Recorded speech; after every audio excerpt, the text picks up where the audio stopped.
Good afternoon. I am very glad to be here with you and want to thank you, Katie, for those words. Helpful to us all. I think those of us on the administrative side, too, to remember that language that we need to be aware of. I'm going to take things in a little bit different direction because most of you are aware that in these turbulent times, there's a lot of turnover. And I think that the average life of a CAO in this particular day and age is about maybe 3.5 years or so, maybe 4. So it's hard to imagine that most of us are in situations where there won't be turnover at some time, again, just given to the times in which we live. And so what does that present? If there's a changing of the guard, what are some of the things that we could do to help that be more beneficial to the work that you're doing? And I'm going to assume also that those of us that are chief academic officers can be taught. And so if you're stuck with us for a while and we're entrenched rather than probably looking for another place to serve, what are some of the things that you can do that would be helpful once you learn to speak our language to bring us along so that we can, again, be supportive of the work that you are doing?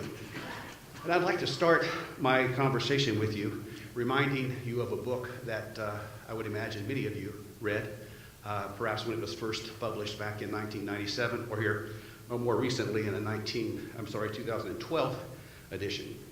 The title is The Spirit Catches You When You Fall Down, and the author is Anne Fadiman.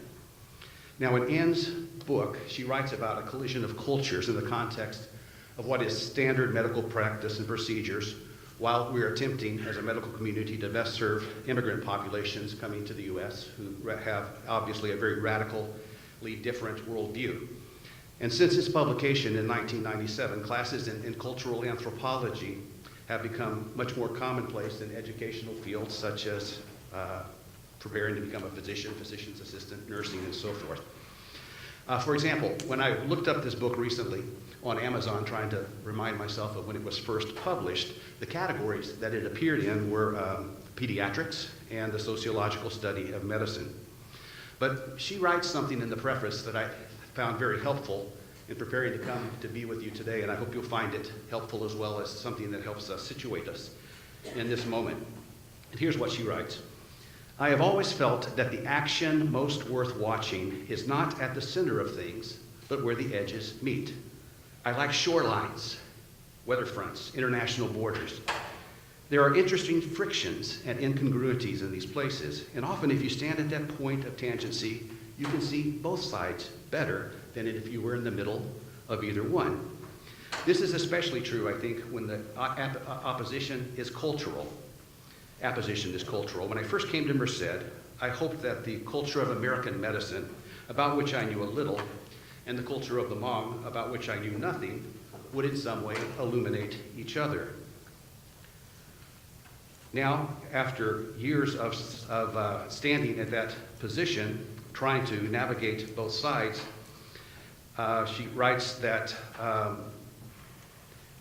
9 years ago, this was all in theory, and she goes on to say, after I learned about the Lee's daughter, and Lee's daughter, Leah, is the character at the center of this class of cultures, she said Leah, whose case had occasioned some of the worst strife in the Merced hospital that they had ever seen, and after I got to know her family and her doctors, and after I realized how much I liked both sides, it was hard to lay the blame at anyone's door, though God knows I tried.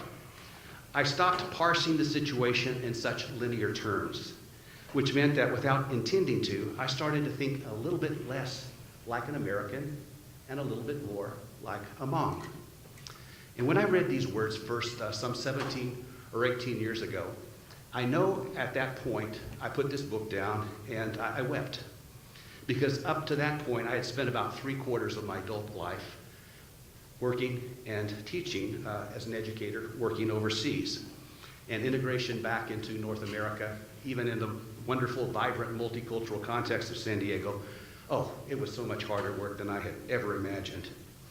But my tears were tears of relief as I found consolation in Fadiman's word about the beauty and the challenge of living in the borderlands, that place where the edges meet, where interaction overcomes isolation, where diversity thrives, and where we gather a greater understanding of our place in the world as a result of staying in that place. So rather than to deny, dismiss, or even suppress my loneliness, Fadiman was suggesting to me that the discomfort that was gestating inside me might be something that turned out to be beneficial in my understanding of my vocation and my own place in the world. And I know that all of you here know something of what I mean, because as you are exercising your vocations of professors, linguists, and cultural anthropologists, you love life at the Borderlands as well. You bask in that rich place where language, food, geography all beg to be explored. But you know that in this moment of entrenchment, isolationism, and build bridging, there are powers at work that are attempting to, in effect, exterminate the borderland along with all of its vibrancy and its vitality, as if that were possible. We know it's not possible, but it seems like those forces are at work. And until such time that these forces of evils, I should say, of isolationism are exterminated, how do we respond? How do we fight back? What tools are at our disposal? Both those that we recognize and some of those that might be even a little bit subversive. So all of this is behind the title that I have proposed in the abstract as well, that I submitted to the organizers. Really, I'm asking the question, how do we go about building a university with folks at all levels who are not only competent, but they're also energized by the prospects of life at the edges. People who are evidencing and will continue to be allies and underscoring the absolute need for the teaching of language and culture, the experiential study of language and culture.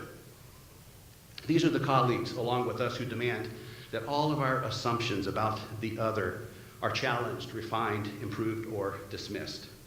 And some of you may recognize in my title, the eyes of the heart. There's a veiled reference there to a phrase that appears in a letter written by the Apostle Paul in his Ephesian letter, because in short, he reminds us that there are times when we all need assistance to see that other reality that is around us. There's something that surrounds us that we're not able to perceive. We're blind to it. And how do we get a new set of lenses so that we're perceptive to all that's changing around us, to the living in this borderline? How do we bring our colleagues to this place of seeing that hidden matrix and ask them to benefit by seeking their own roots down into this lush ecosystem of the borderlands? And so in my title, the assumption that I'm making is the quickest way to challenge the status quo and change institutional culture is obviously through the hiring process.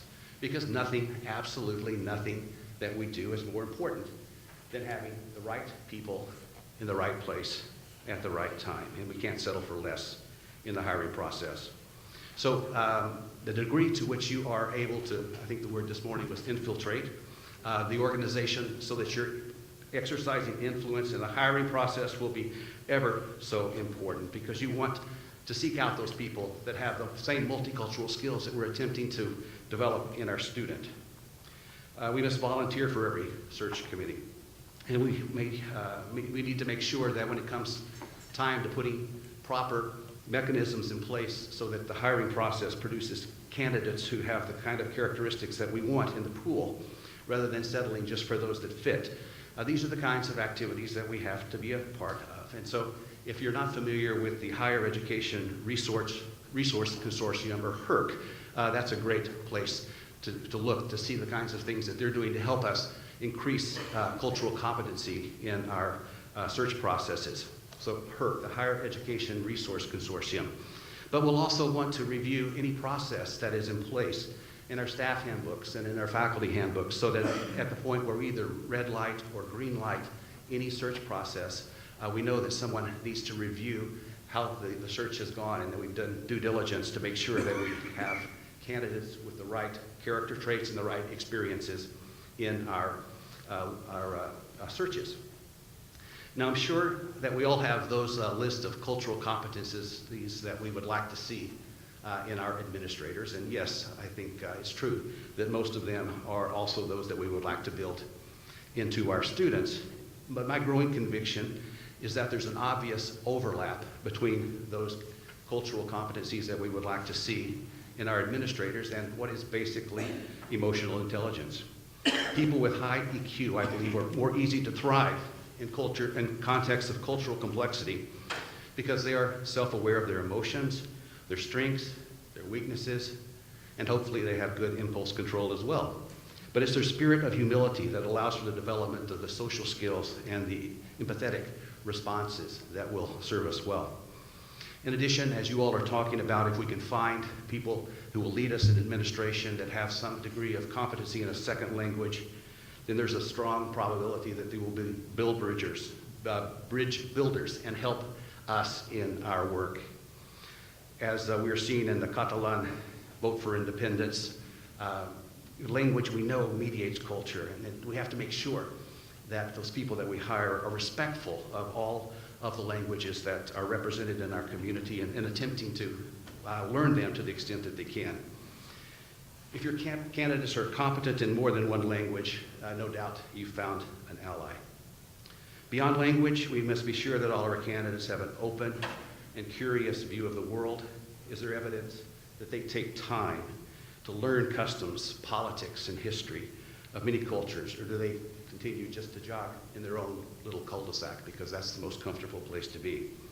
Can they discuss the merits of political and economic systems other than their own?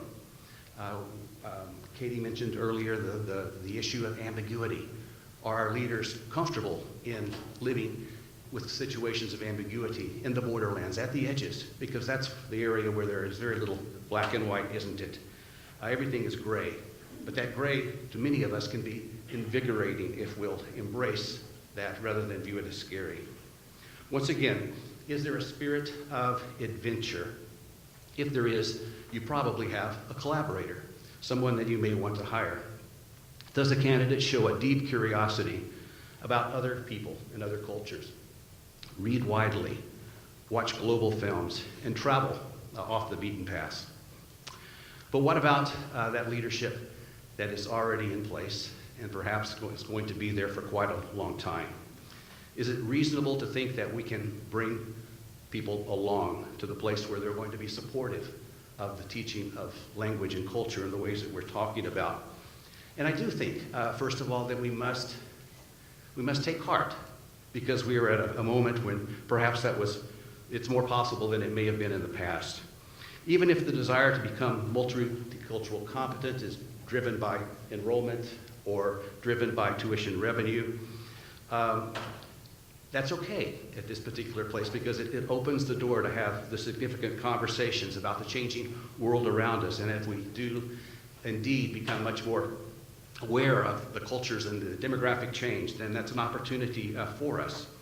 So I hope that you can be encouraged, like I have, to have witnessed the needle move pretty dramatically from one place of no appetite for conversation about cultural change to a genuine level of excitement when immersed in the context of cultural complexity at the Borderlands.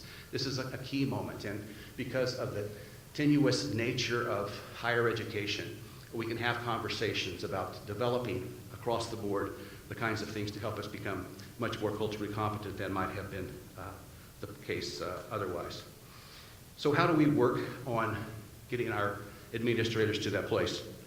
Some of you earlier today, I overheard saying that there was a Fulbright deadline today for some of your students and you needed to get your references in.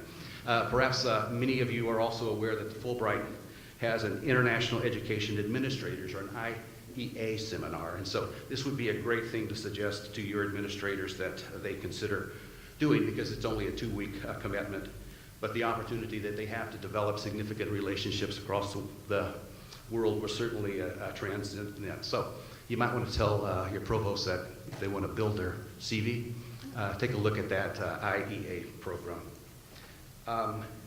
Now, also, many of your schools have J terms, May terms.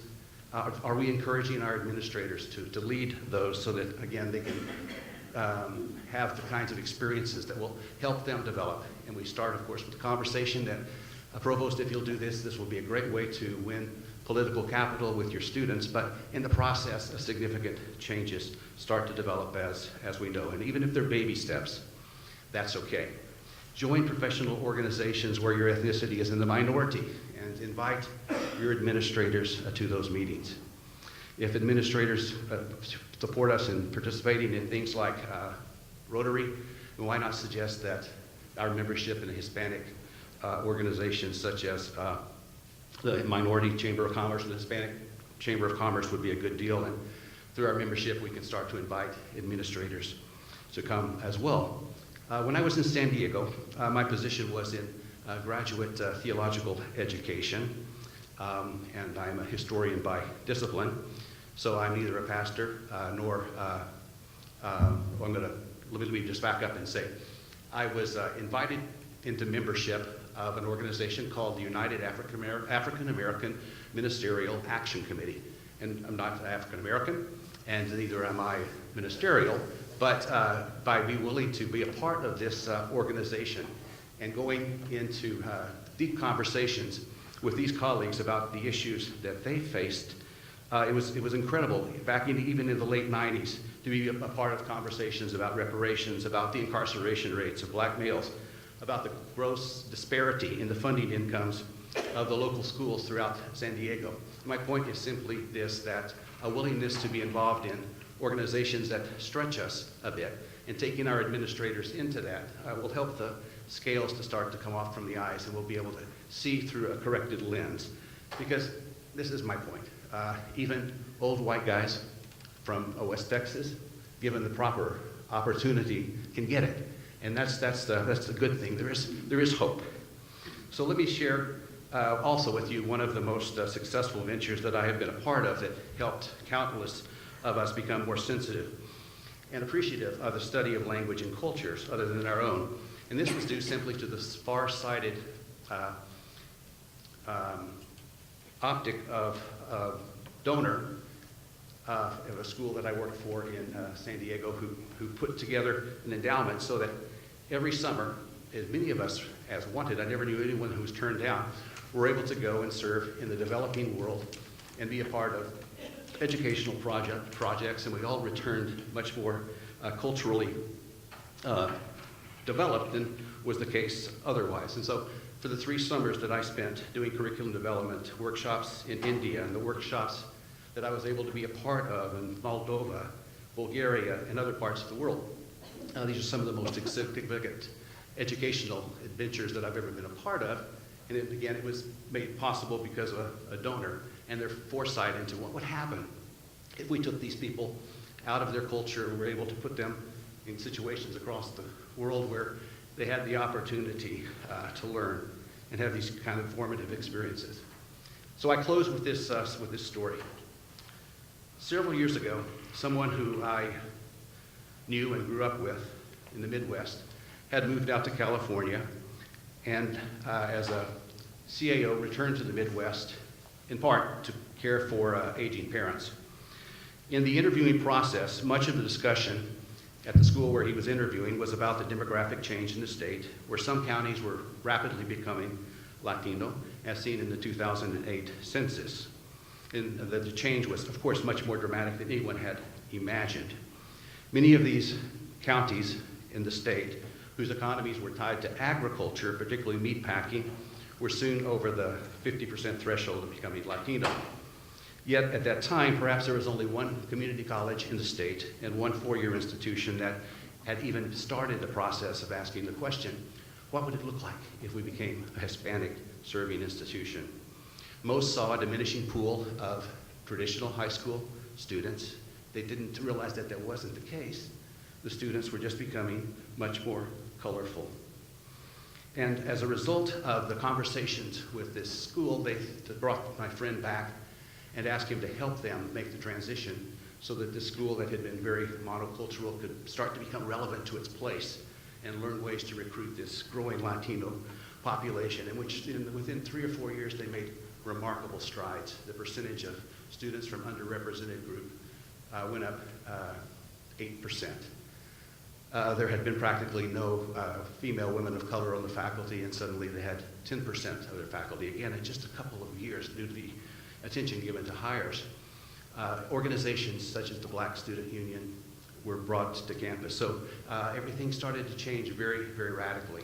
But as a result of that change, the people who were in power started to get a little bit nervous. And when I say the people in power, I don't refer so much to the administration, but the fact that many of the faculty members who had been there over decades I saw that the decision-making process was starting to be somewhat different because it was being shared with many other people who were making decisions other than what they would have made. So unfortunately, after 3 years after my colleague left, most of the important advances that this person had helped bring about were reversed, and the school in a very short period of time went back to doing business as usual and started to decline in terms of its impact as a result. So I leave you with that word of warning, because perhaps it's not unlike what we're seeing in our political environment, where we think we're making steps forward and then suddenly we're realizing that those steps backward can come quickly. And when you think about the things that I have just said, I wish you well in the work that you have to do. Nothing is more important. And those of us, I think, in the administration have a growing appreciation for all of your dedication. And yeah, if there's anything that I could do as a follow-up to this, I would love to be helpful to you as well. Thank you.